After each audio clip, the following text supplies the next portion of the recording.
Hello, everyone. This is Yoko. In this channel, I'll be sharing information in English about events happening in China that may not be widely known in other countries, based on the information I've gathered from various media sources. I would appreciate your comments on the video content as I value your opinions. Currently, China is entering a period of deflation. However, even when listening to abstract discussions, it's challenging to feel the impact of deflation. People talk about deflation, but some may think it's just a family matter or not affecting everyone. For example, Chinese visitors in Japan seem to be doing well economically, and some wonder if the media is exaggerating deflation.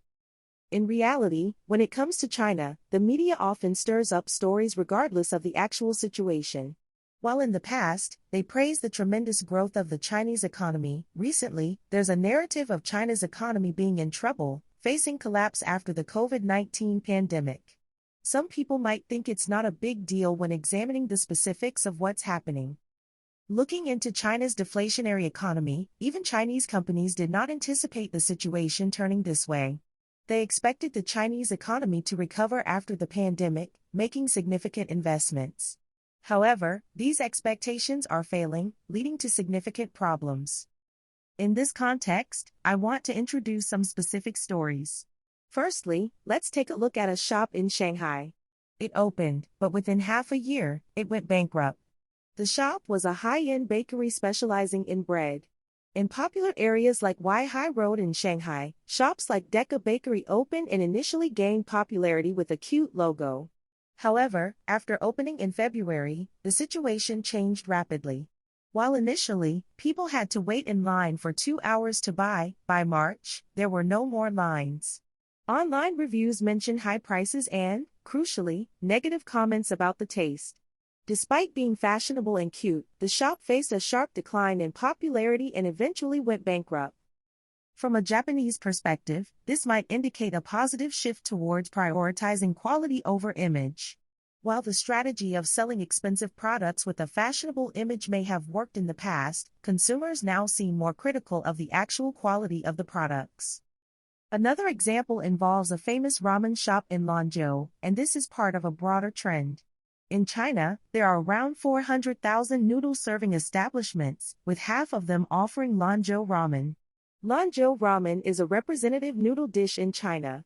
Interestingly, in Chinese, the term ramen refers specifically to mechanically stretched noodles, and hand-pulled noodles are not called ramen. Around 2022, major capital entered the Guizhou ramen industry, introducing a high-end version.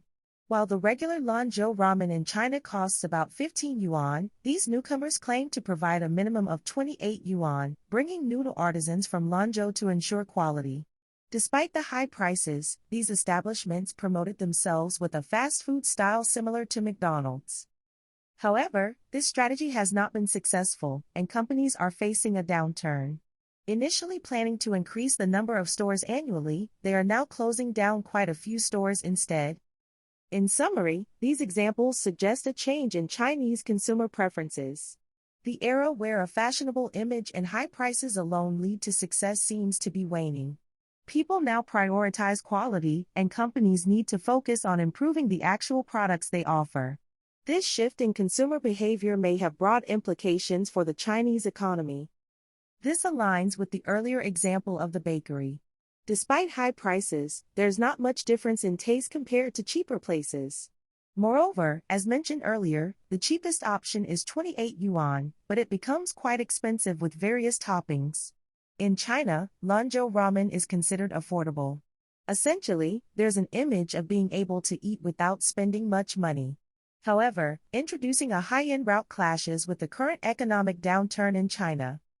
Essentially, within the same price range, people tend to prefer cheaper options, leading to operational difficulties. By the way, there are several similar examples. Simply put, stores selling similar products, with no difference in quality, but some emphasizing a fashionable or luxurious atmosphere, are facing financial decline. In some cases, they are even going bankrupt. This trend has become more pronounced this year, making it a significant year for the beginning of deflation in China. Multiple factors contribute to this situation. While measures taken by the Communist Party for COVID-19 and the impact on international relations play a role, the most significant factor is the bursting of the Chinese bubble. Moreover, it's specifically the collapse of the real estate bubble, and recovery from this won't be easy in the coming years. The Chinese economy is expected to remain sluggish for the next few years, and the majority of Chinese people will face economic hardships. In such a situation, the idea of selling in a luxurious manner without actually providing value or quality won't work. Returning to the earlier example of the bakery that went bankrupt quickly, there are still many companies operating with a similar mindset. Essentially, those who rode the wave of the bubble economy, thinking they could sell well with a cool display and an image, will be gradually phased out. So, next year, I have a strong feeling that I'll be conveying similar stories to all of you again. Now, moving on to a completely different topic but related to China, there are many interesting stories accumulated, and I want to share as many topics as possible with all of you. One interesting phenomenon in China recently is an evolution of a situation where people intentionally collided with cars to extort money. This has been a problem for about 2 to 3 years, but it's gaining attention as an evolved version is appearing. This involves individuals who drive as part of their job, such as taxi drivers or those involved in car disposal services through apps, which have become widespread in China.